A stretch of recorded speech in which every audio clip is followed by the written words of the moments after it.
Hello guys, magandang gabi. Ngayon po ay nandito tayo sa Fairview, Quezon City at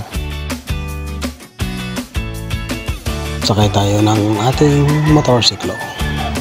Kailangan nating manatili sa kaliwang bahagi dahil para tayo ay mapansin ng mga sasakyang kasunuran natin. Tayo ay maingat at hindi ganong mabilis, hindi rin ganong mabagal. Saktuhan lang. Kasi kailangan natin na sabayan sila o ang bilis ng sasakyan nila dahil mayroong mga ibang sasakyan na naiinip pagka sobrang bagal ng takbo.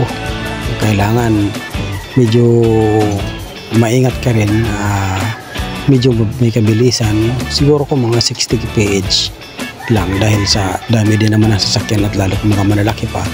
Yung mga bus na yan, mga truck o delivery van, mabibilis yan magpatakbo. So kailangan maingat tayo, lalong-lalo na yung mga pampasahero.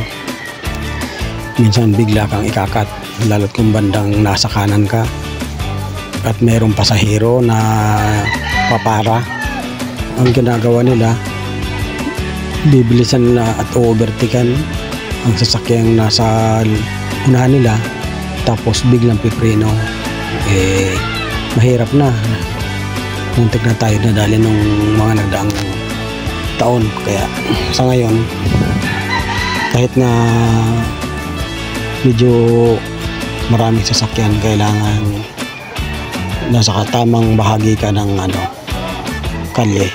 Hindi ka nasa gitna, hindi rin nasa bandang gilid sa kanan, kundi maaari nasa kaliwa ka para napapansin ka ng mga driver o ng mga sasakyang nasa likod.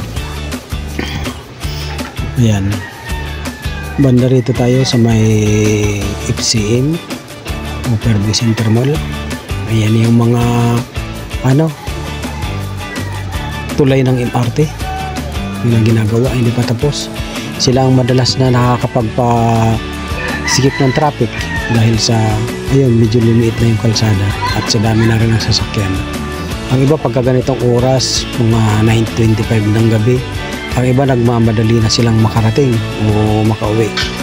Kaya dapat na mag-ingat tayo sa biyahe. Iwasan natin yung masyadong mabilis na pagpapatakbo, kundi saktong-sakto lang na tayo ay makarating. Makakarating din tayo kahit siguro hindi sobrang bilis ang takbo. Basta't mag-ingat lang tayo, mga kapwa ko rider. Ingat tayo at patnubayan tayong lagi ng Diyos. Maraming salamat. Subscribe and share. Thank you. Bye bye.